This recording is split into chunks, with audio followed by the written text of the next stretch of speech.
Hai semua. Hai.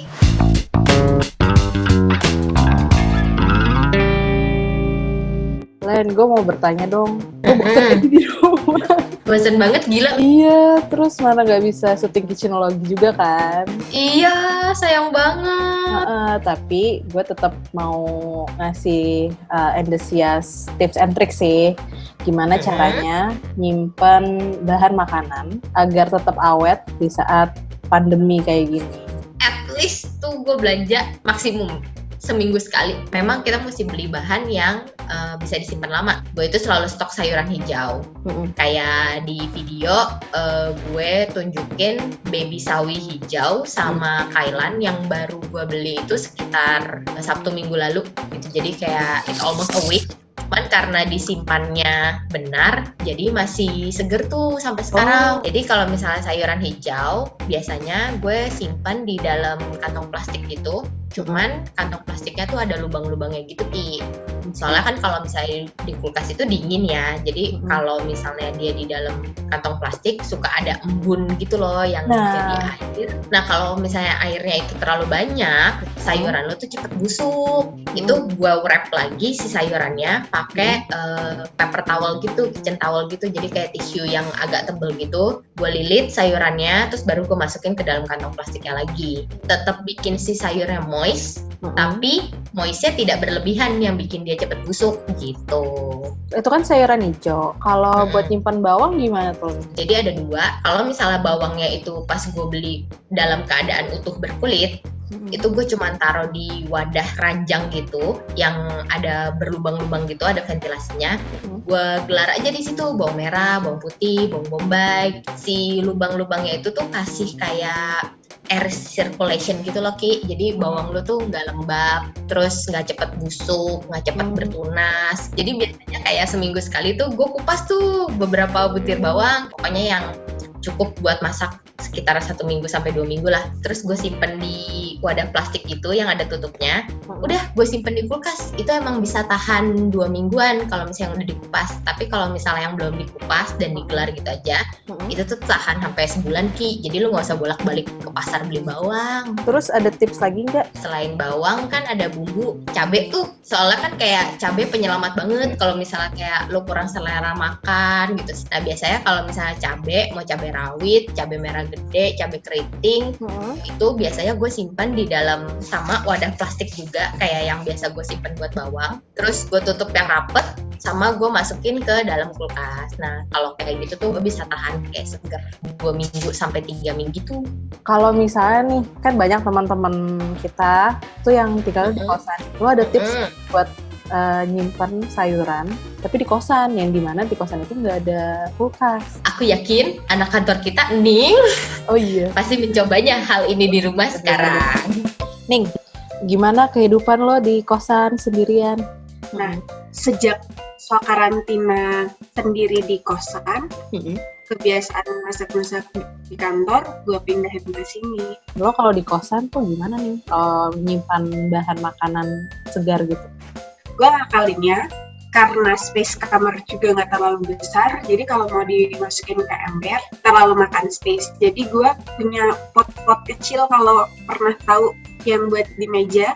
Nah itu gue isiin air, terus gue masukin si sayuran berdaun hijau itu.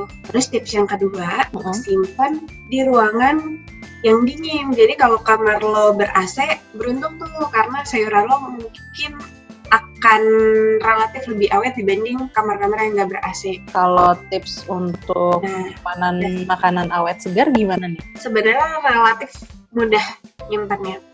Bahan masakan yang tergolong dalam klasifikasi awet segar itu biasanya sifatnya umbi-umbian, kayak wortel, kentang, terus ubi, singkong. Tapi ada juga beberapa bahan masakan nggak umbi, tapi juga tetap awet, kayak misal si kol. Kol ini cukup awet dibanding sayur-sayur yang lain. Cara menyimpannya, kalau tadi sayur berdaun hijau, lo harus menjaga kelembaban. Kalau yang ini justru lo harus menghindari kelembaban. Jadi begitu dia datang, langsung gue lap pakai tisu, terus gue pastiin semuanya kering, dan gue pastiin tempat itu juga kering, biar dia nggak mudah busuk. Nah, Ning, tadi kan udah ngasih tahu tips untuk penyimpanan bahan makanan yang mostly itu tentang sayuran ya. Kalau misalnya lo mau nyimpen protein di kosan gimana ya? Sebenarnya telur masih mudah disimpan sama anak kosan, tapi sejujurnya cukup tricky soalnya bisa bau. Nah, mending cara menyimpan telur tanya ke Kak Endah, soalnya Kak Endah harusnya punya tips cara menyimpan telur gimana. Oh, oke Ning, thank you Ning. Hai Kak Endah. Hai. Halo. Kak Endah, ada tips nggak sih nyimpan protein di rumah? Jadi di rumah selalu stok telur ya, soalnya kan itu makanan sehari-hari yang bisa dibikin apa aja. Nah, jadi biasanya aku kalau habis beli telur tuh aku cuci bersih dulu, terus ditirisin, kalau perlu dilapin lah fotografi biar kotorannya juga nggak ada yang nempel. Terus kalau mau disimpan di suhu ruang, maksudnya di atas meja atau meja dapur, itu pakai tempatnya yang kayak keranjang gitu yang terbuka, yang pori-porinya sampai bawah lah lubang-lubangnya, biar telurnya juga sirkulasinya bagus yang bawah, dia nggak gampang busuk juga gitu. Terus kalau mau disimpan di kulkas juga sebaiknya sih taruh di wadah yang bertutup rapat supaya nggak terkontaminasi bau-bauan bahan makanan yang lain di kulkas. Itu kayaknya ada di tips kita kitchenologi. Iya, kita dulu pernah bikin tuh semuanya tentang telur, mulai dari milih, masaknya sampai nyimpennya juga. Gitu. Oke. Nah, selain telur, apa sih protein yang ada di rumah Kak Endah? Karena kita favoritnya makan tahu. Nah, cara nyimpennya gimana tuh Kak kalau tahu? Kalau aku biasanya habis beli itu kan biasanya dia pakai plastik gitu kan, ada airnya. Nah itu harus dibuang airnya, terus dicuci sampai bersih, tirisin, baru dimasukin ke wadah. Untuk semua tahu, semua jenis tahu atau cuma jenis tahu tertentu aja? Biasanya kayak kalau tahu putih, tahu Bandung, tahu Cina itu hampir sama, simpen aja di wadah, terus dikasih air matang, terus ditutup rapat. Iya. Itu bisa tahan berapa lama Kak kalau di kulkas? Kalau di kulkas itu bisa 3-5 hari deh. Tapi airnya harus sering diganti ya, soalnya kan airnya juga suka jadi berubah ya baunya, karena kan dia fermentasi, suka jadi asam kalau kelamaan airnya. Nah, itu kan tadi tips untuk penyimpanan telur dan tahu. Kalau nyimpan protein lain kayak ayam gitu gimana? Nah, itu sih kayaknya si Hendy tuh punya tips bagus buat nyimpen ayam. Ya udah, nanti gue tanya Hendy deh. Thank you ya Kak ya. Yo. Hai Hen. Hai. Nah, katanya Kak Endah tuh lo punya tips dan trik untuk menyimpan ayam. Gimana tuh tipsnya? Kalau gue biasanya kalau misalkan nyimpan ayam itu pertama cuci terlebih dahulu. Habis gue cuci, biasanya ayamnya gue pisahin nih Ki. Jadi ayam yang pengen gue masak dan gue olah hari itu sama ayam yang bakal gue simpen di freezer. Mungkin kayak besoknya lagi gue pengen pakai ayam tersebut atau gue olah lagi ayamnya, kan ayamnya freezing nih pasti gitu kan, karena kan ditaruh di freezer. Nah, biasanya kalau misalkan lagi freezing kayak gitu, gue tuh suka pindahin Ki. Jadi nggak gue taruh di freezer lagi, gue taruh di kulkas yang di bagian bawah dulu gitu. Biasanya sih gue tunggu selama kayak semalaman atau mungkin gue tunggu beberapa jam sampai ayam itu tuh udah nggak freezing lagi gitu.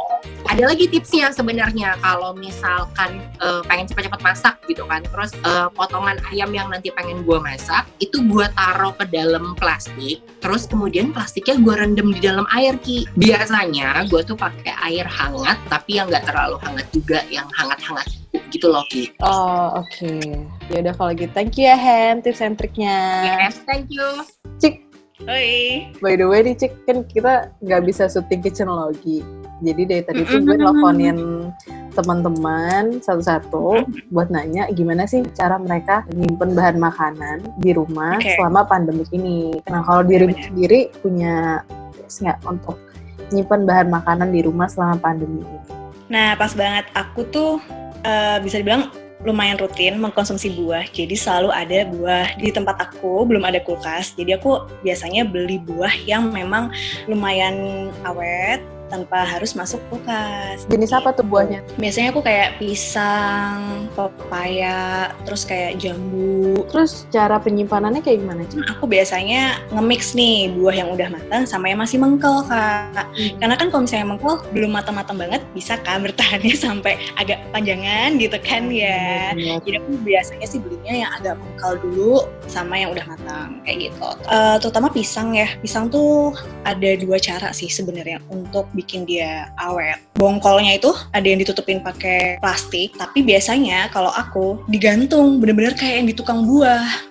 Jadi tali rafia, jadi aku gantung dan itu bener-bener works daripada kita taruh di meja. Dengan cara digantung dia lebih bikin pisang tuh bertahan lama sih gitu. Terus kalau misalnya kayak jambu, aku taruhnya di dalam plastik gitu, tapi aku bolong-bolongin juga. Habis itu aku taruh di atas meja aja. Sama biasanya Kak, aku tuh nyuci buah bener-bener kalau pas mau aku konsumsi aja. Nah, Cik, dirimu punya tips nggak sih untuk belanja keluar rumah saat pandemi ini? Mungkin kalau untuk yang detailnya yang gimana-gimana, Kang Randi tahu kali ya tips and triknya, Kak. Oke, nanti gue tanya Randi ya. Sip.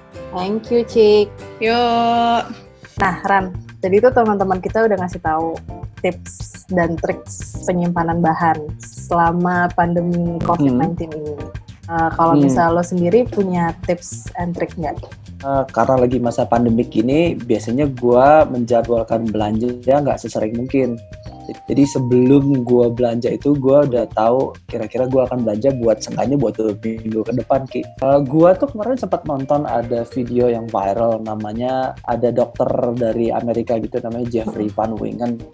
Dia ngasih tips soal gimana sih caranya mengurus belanjaan lo, dimulai dari ketika belanja sampai kalau udah sampai rumah belanjanya diapain. Dia bilang, bayangin virus itu sebagai glitter. Tugas kita tuh ujung-ujungnya buat gimana caranya ngilangin glitter itu dari barang-barang yang kita bawa menggunakan sabun. Jadi jaga-jaganya yang pertama itu ketika gue nyampe ke tempat belanja itu menurut si Jeffrey Van Wingen ini, si troli dorongannya itu lu bersihin dulu. Habis itu lu hanya pegang barang-barang yang udah tahu akan lu beli. Pas sampai di rumah sih biasanya kalau belanjaan yang gue beli itu tahu akan gue pakai dalam waktu dekat, dalam waktu seenggaknya sampai 3 hari deh gitu, gue akan bawa keluar. Tapi kalau gue tahu barang belanjaan yang gue beli itu gak akan gue pakai selama 3 hari, biasanya gue tinggalin di mobil tuh, Ki. Barang-barang belanjaan yang biasanya gue tinggalin di mobil tuh misalnya kayak tisu atau pembersih baju atau deterjen yang kayak gitu kan nggak esensial ya, jadi gue tinggalin 3 hari juga nggak apa-apa. Barang-barangnya yang makanan tetap gue bawa keluar, cuman gue taruh di satu tempat yang memang nggak akan gue pegang selama 3 hari. Buat barang-barang yang misalnya gue tahu akan gue pakai, gue cuci. Terus kalau buat barang-barang yang misalnya punya bungkus kayak misalnya sereal, nah itu gue buang kartonnya, plastiknya gue simpan tempat bersih. Jadi kita tuh diajarin buat lebih organize banget ya selama pandemi ini. Iya, mau nggak mau, soalnya kan kita nggak tahu ya. Kita mungkin bisa jaga diri, cuman kan kita nggak tahu barangnya yang kita mau beli itu udah dipegang sama siapa, atau datang dari mana gitu, jaga-jaga sih. Tapi balik lagi ya, itu kan tips personal dari gua, apa yang gua pakai dan sesuai kebutuhan di rumah gua. Siapa tahu enthusiast di sini ada yang punya tips and trick lain yang sesuai sama kebutuhannya kalian, bisa juga di-share sih, biar kita juga tahu. Siapa tahu kita ada yang kelewatan. Betul. Nah gitu, kita sudahi, karena sudah oke, talk share, gue stop record.